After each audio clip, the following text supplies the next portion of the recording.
Good morning साथियों। आप सभी का स्वागत है science with Aman Sharma official YouTube channel पर। हमने पिछली लगभग 7 या 8 क्लासेस ले चुके हैं जिसमें हमने साइंस का एक चैप्टर चुना था सेल, जो कि अपने एक लास्ट कुछ ही 2 या 4 क्लासेस में हम उसे खत्म करेंगे। तो हमने अभी इससे पहले तक पादप और जंतु के बारे में, सेल्स के बारे में हमने डिटेल में पढ़ लिया था, और आज हम पढ़ेंगे डीएनए और आरएनए। एक मिनट रुकिएगा दोस्तों। आज हम पढ़ेंगे डीएनए और आरएनए। डीएनए जो होता है, डीएनए पॉलीन्यूक्लियोटाइड होता है।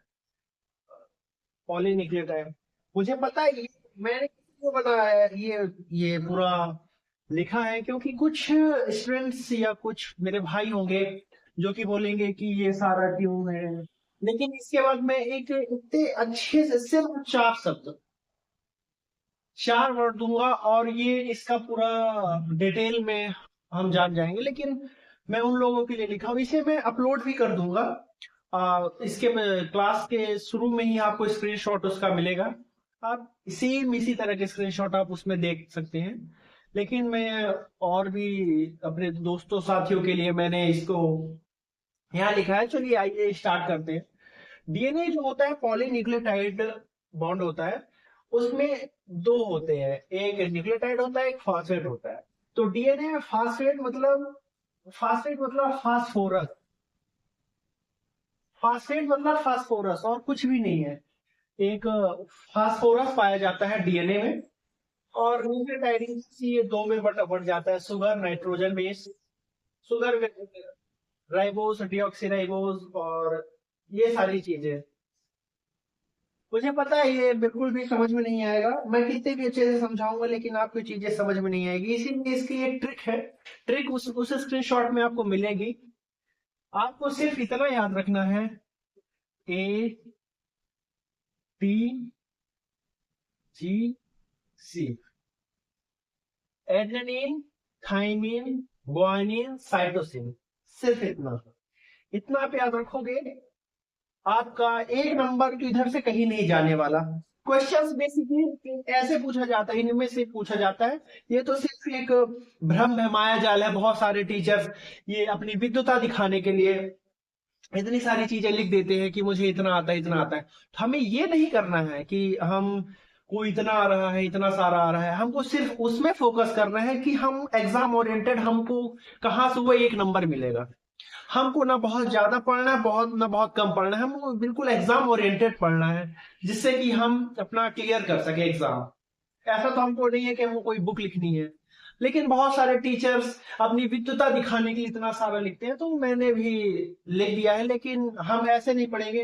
हमारा जो इतना बड़ा टॉपिक है वो सिर्फ और सिर्फ इतने से कवर हो जाएगा। ATGC, ए डबल बॉन्ड टी और जी डबल ट्रिपल बॉन्ड सी।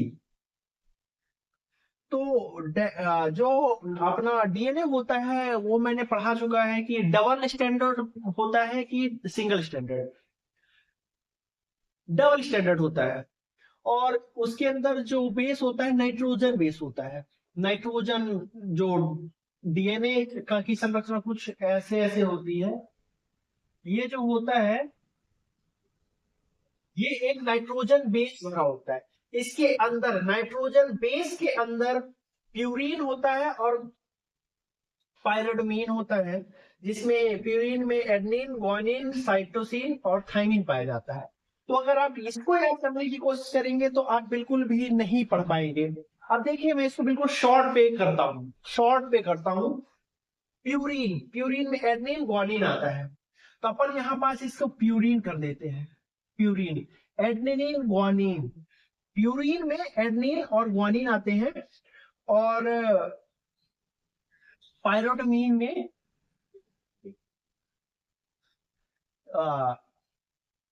थाइमिन और साइटोसिन होते हैं।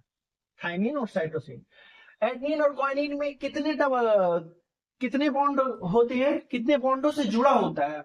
तो डबल बॉन्ड से, A double bond T G double triple bond C, adenine thymine guanine cytosine. DNA में कौन सा बेस होता है? नाइट्रोजन बेस होता है, जो कि आप सभी ने पढ़ा है। और इसके अंदर बहुत ही अच्छा, मैं आपसे अगर पूछूं कि डीएनए की खोज किसने की थी? एक डीएनए की खोज कार्ल्सबर्ग ने की, क्रोमोसोम वाल्डेयर ने,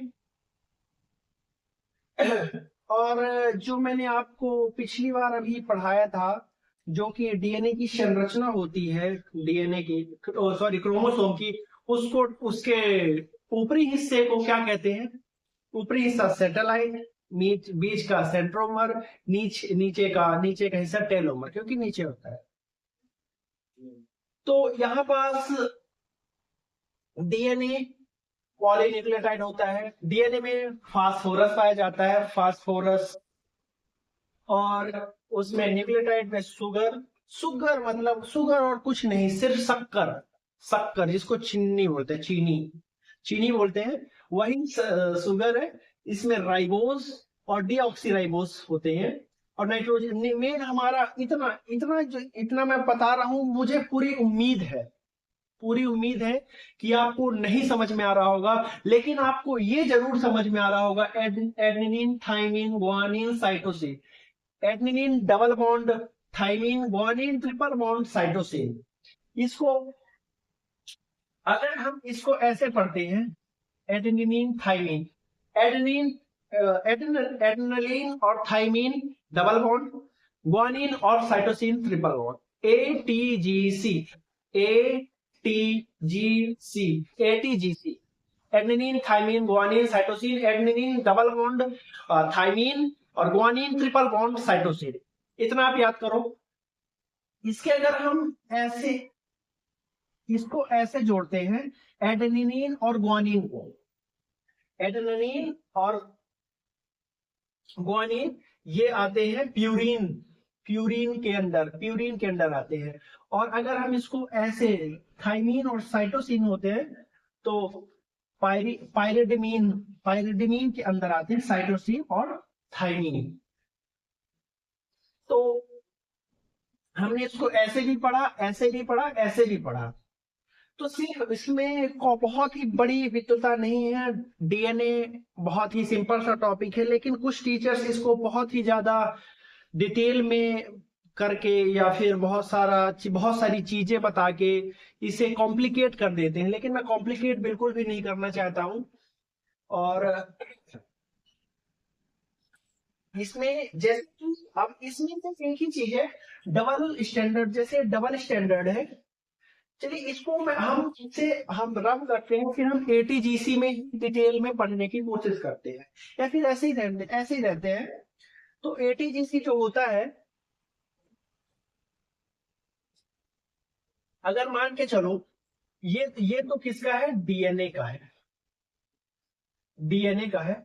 अगर हमें आरएनए बनाना हो, जैसे कि हमने डीएनए से आरएनए बन सकता है, और आरएनए से डीएनए भी बन सकता है। हमने लास्ट क्लास में डिस्कस किया था। डीएनए से आरएनए का बनना, डीएनए से आरएनए बनना क्या कहलाता है? ट्रांसक्रिप्शन कहलाता है। क्या कहलाता है? ट्रांसक्रिप्शन। हमने ये लास्ट क्लास में डिस्कस किया था।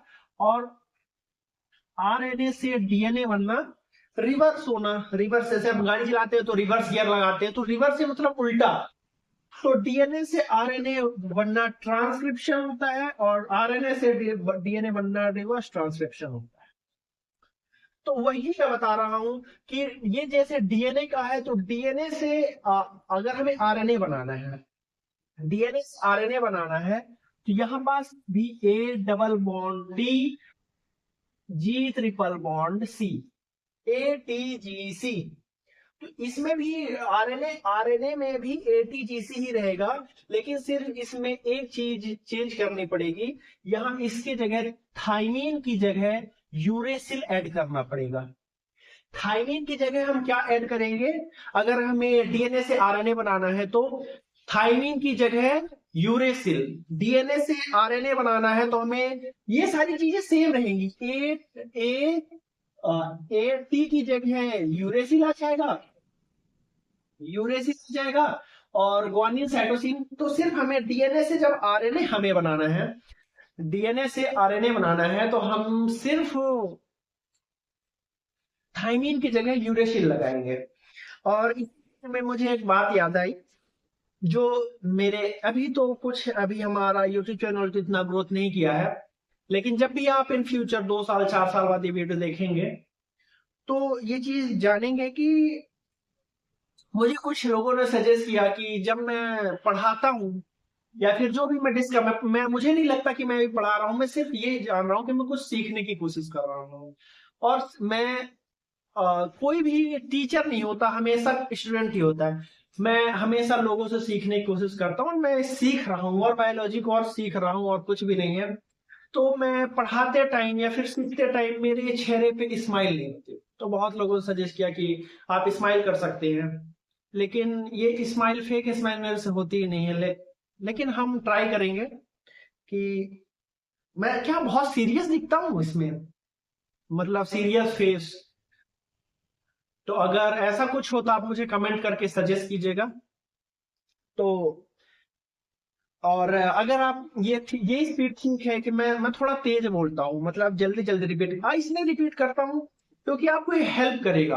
आप जितनी ज्यादा से ज्यादा चीजों को सुनेंगे सुनेंगे और अपने रेगुलर के बेसिस चीजें में कनेक्ट करके, डेली लाइफ में कनेक्ट करके अगर इसको आप सीखने की कोशिश करेंगे तो आप जरूर और अच्छे से आप इसमें सीख पाएंगे। क्योंकि बुक्स पूरी मार्केट बुक्स से भरी पड़ी है, बहुत ज्यादा नॉलेज उसमें भरा पड़ा है, लेकिन हमें कोई सब बहुत नॉलेज का नहीं, हमें सिर्फ उतना जानना है जो सिर्फ हम एग्जाम के बारे में जाने।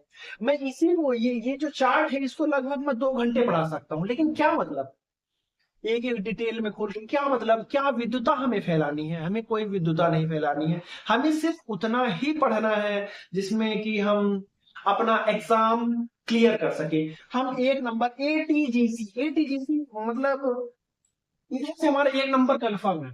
अगर डीएनए से आ रहा है तो एक नंबर हमारा इधर से कंफर्म है, बिल्कुल लिख के ले लीजिए। आप सिर्फ याद कीजिए एटीजीसी, और थाइमीन की जगह यूरेसिल अगर आप लगाएंगे तो यूरेसिल लगाएंगे जब आप, तो उसमें आप डीएनए से आरएनए बन जाएगा उसमें।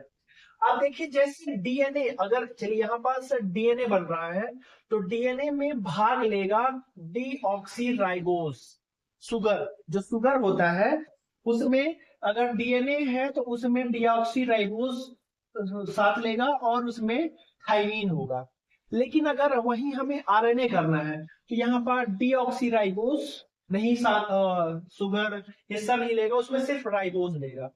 तो इसका भी बहुत ही सरल तरीका है, बहुत ही सरल तरीका है कि आरएनए में राइबोस, आर से आरएनए, आर से राइबोस। अगर हमें आरएनए बनाना है तो हमें कौन सा सुगर का कम सुगर लेना है? राइबोस सुगर लेना है। और अगर डीएनए बनाना है तो हमें डीऑक्सीराइबोस, जैसे कि इसका फुल फॉर्म भी होता है, आरएनए का फुल फॉर्म होता है ribose nucleic acid, ribose nucleic acid. वही देखिए राइबोज न्यूक्लिक एसिड। अगर आरएनए बनाना है तो हमें कौन सा सुगर का कौन सा हिस्सा लेना है? राइबोज। और डीएनए का बनाना है तो जैसे डीएनए का फुल फॉर्म होता है डीऑक्सीराइबोज न्यूक्लिक एसिड, तो डीएनए बनाना है तो डीऑक्सीराइबोज सुगर हमें लेना है। अब जैसे कि इसमें हम बता रहे हैं कि अब हम कैसे जानेंगे कि डबल स्टैंडर्ड है? डबल स्टैंडर्ड है तो एटी, एटी डबल स्टैंडर्ड, और जी सी ट्रिपल। ऊपर क्या है? एटी, एटी पहले आता है तो पहले में 2, जीसी बाद में आता है मतलब ट्रिपल। तो पहले 2 आता है फिर 3 आता है, पहले 2 आता है फिर 3 आता है, इसलिए एटी 2, 2 बॉन्ड डबल स्टैंडर्ड, और जीसी ट्रिपल स्टैंडर्ड। तो यहां हम बात कर रहे थे डीएनए से आरएनए बनना ट्रांसक्रिप्शन होता है, और आरएनए से डीएनए बनना रिवर्स ट्रांसक्रिप्शन होता है। और अगर आरएनए से हम यहाँ प्रोटीन बना देते हैं, आरएनए से हम प्रोटीन बना देते हैं, तो इसे बोलते हैं ट्रांसलेशन। ट्रांसलेशन इसे बोलते हैं। डीएनए, डीएनए से आरएनए बनना ट्रांसक्रिप्शन, आरएनए से प्रोटीन बनना ट्रांसलेशन। लेकिन अगर डीएनए से ही डीएनए बनना तो इसे क्या बोलेंगे? अगर डीएनए से डीएनए ही बन रहा है तो इसे बोलते हैं रेप्लिकेशन। क्या बोलते हैं? रेप्लिकेशन। डीएनए से डीएनए बनना रेप्लिकेशन, और आरएनए से आरएनए का बनना भी रेप्लिकेशन ही होता है। तो डीएनए से आरएनए बनना ट्रांसक्रिप्शन, आरएनए से डीएनए बनना रिवर्स ट्रांसक्रिप्शन, और आरएनए से प्रोटीन बनना ट्रांसलेशन, ट्रांसलेट कर रहे हैं। और ऐसे ही मेरा दिमाग में आ रहा था कि जैसे अभी रेलवे का एनटीपीसी का एग्जाम है, एनटीपीसी का एग्जाम है, तो जब एग्जाम क्लियर होगा तो जो भी, जब लोग शादी होगी, जो भी होगा, जैसा भी होगा, तो वो क्या क्या कह के बुलाएंगे? ए जी। जब एग्जाम क्लियर होगा, टीसी बनेगा वो, तो से बोलेंगे, अरे ए जी सुनते हो, टीसी साहब। और अगर लड़की हो गई तो लड़का बोलेगा, अजी सुनती हो, टीसी। तो ऐसे भी हम याद कर सकते हैं, क्योंकि अभी एनटीपीसी एग्जाम बिल्कुल लगा हुआ है। 1 से 2 महीने में शायद उसके एग्जाम्स की डेट भी अनाउंस हो जाए। अगर जब डेट अनाउंस होगी तो हम उसके बारे में भी डिस्कस करेंगे। तो ये बहुत ही बड़ा भ्रम जाल है, इतना बड़ा, ये पूरा बहुत ही बड़ा भ्रम जाल है। हमको सिर्फ याद रखना है ATGC, adenine thymine guanine cytosine. Adenine double bond से जुड़ा है थाइमिन से, ग्वानिन ट्रिपल बॉन्ड से जुड़ा है साइटोसिन से। तो यहाँ पास जैसे अब हम कर रहे हैं, तो अब डीएनए आरएनए इतना ही। अब हम आरएनए की कल हम शुरू के जैसे ही क्लासेस में आएंगे, मैं आपको लास्ट में स्क्रीनशॉट डाल दूंगा आरएनए के प्रकार, जिसमें एक टीआरएनए होता है, आरएनए होता है, एक आरएनए होता है, 2 प्रकार होते हैं। तो अब हम उसके बारे में बहुत ही डिटेल में पढ़ेंगे। और एक एमआरएनए होता है, लेकिन अभी मैं बिल्कुल शॉर्ट में बता देता हूँ। एमआरएनए मतलब मैसेंजर आरएनए। मैसेंजर मतलब, मैसेंजर आप किसी को चीज पहुंचाना, मैसेंजर पूछताछ करना। जैसे कि टीआरएनए मतलब ट्रांसफर। तो हम कल शुरू के 10 मिनट में आरएनए के प्रकार पढ़ेंगे, और फिर उसके बाद हम कोशिका विभाजन पढ़ेंगे, कल ही डिस्कस करेंगे। कल और परसों की क्लास में हम सेल कंप्लीट कर देंगे। उसके बाद हम ऊतक पढ़ेंगे। ऊतक हम नया टॉपिक स्टार्ट करेंगे, जिसमें कि उम्मीद है एक बार फिर से ATGC adenine thymine guanine cytosine. अगर हमें, ये तो डीएनए का है, एटीजीसी किसका है? डीएनए का है। लेकिन अगर हमें आरएनए बनाना है तो हमको क्या चेंज करना पड़ेगा? क्या चेंज करना पड़ेगा? थाइमिन की जगह यूरेसिल, थाइमिन की जगह यूरेसिल। यूरेसिल किस में रहता है? यूरेसिल किस में रहता है? आरएनए में रहता है, राइबोस न्यूक्लिक एसिड में। और डीएनए डीऑक्सीराइबोस न्यूक्लिक एसिड। तो हमने डीएनए और आरएनए, यहाँ पास ऐसा होना चाहिए, डीएनए और आरएनए पढ़ लिया है। पूरा आरएनए का भी ऐसा ही रहता है, लेकिन सिर्फ उसमें थाइमिन की जगह यूरेसिल ऐड हो जाता है, तो ये आरएनए हो जाता है, सिर्फ एक चीज। और यहाँ पास राइबोस हटा के और डीऑक्सीराइबोस हटा के राइबोस जुड़ जाता है, तो वो आरएनए हो जाता है। तो उम्मीद है कि आपने क्लासेस एंजॉय की होंगी, और मिलते हैं हम अपनी नेक्स्ट क्लासेस में, जिसमें मैं अपने साइड से तो बिल्कुल पढ़ाने की कोशिश कर रहा हूं। और मुझे पता है कि मैं जब तक इधर हूं, मैं बोर्ड के सामने, बहुत अच्छे टीचर होंगे इधर, लेकिन जब तक मैं बोर्ड के सामने हूं, तो इस ब्रह्मांड में, इस आसमान के नीचे। मुझसे बेस्ट बायोलॉजी कोई भी नहीं पढ़ा सकता। जो भी मैं 15-20 मिनट 30 मिनट रहता हूँ, मेरे से अच्छी बायोलॉजी कोई नहीं पढ़ा सकता, ये मेरा मानना है। और जब आप पढ़ें तो आप भी यही सोच के पढ़ें कि मुझसे बेस्ट कोई नहीं पढ़ सकता है। मुझसे बेस्ट मैं भी बहुत बहुत सारे टीचर्स ऐसा करते हैं कि बहुत ही डिटेल में ये छोटा छोटा एक पकड़ेंगे, उसके क्या जरूरत है, क्या जरूरत है इतना ज्यादा डिटेल में जाने की, जिसमें और दिमाग का माथा पच्ची होता है। सिर्फ उतना ही पढ़े ना जिसमें से हमारा एग्जाम क्रैक हो। हमें एग्जाम क्रैक करना है, हमें कोई बुक नहीं लिखनी है। तो मैं ऐसा ही पढ़ाऊंगा और इतना ही पढ़ाऊंगा, और ये बिल्कुल गारंटी देता हूं कि अगर आप इतना पढ़ लोगे तो आपको बायोलॉजी से जितना मैं पढ़ा रहा हूं आपका क्वेश्चन बाहर नहीं जाएगा। बाकी आप बहुत सारे टीचर्स हैं, आज भी मेरा एटीट्यूड वही है, अगले 5 साल बाद भी वही रहेगा। मैं स्क्रीनशॉट शेयर कर दूंगा जिसमें आप उसमें उसका प्रिंट आउट भी निकलवा सकते हैं। और उसके बाद ये नोट्स तो है ही। मैं लिखना बहुत कम पसंद करता हूँ क्योंकि लिखा पूरा हर जगह लिखी है, बुक्स हर जगह लिखी है। तो चलिए, उम्मीद है आपको डीएनए और आरएनए समझ में आया होगा। मिलते हैं हम अपनी नेक्स्ट क्लास में। तब तक के लिए जय हिंद, जय भारत, जय श्री राम। और अगर एक चीज और, अगर आपको समझ में आ रहा है तो आप एक सब्सक्राइब करके आप मेरा प्रोत्साहन बढ़ा सकते हैं। और जो भी जिस प्रकार का भी आपका डाउट समझ में आए और जो भी टॉपिक ना समझ में आए, आप प्लीज कमेंट करके पूछिए। और आपके साथी जो भी तैयारी कर रहे हैं तो आप उन्हें शेयर भी कर सकते हैं अगर आपको पसंद आ रहा, थोड़ा सा हेल्पफुल हो रहा है वीडियो आपके लिए। तब तक के लिए जय हिंद, जय भारत, जय श्री राम।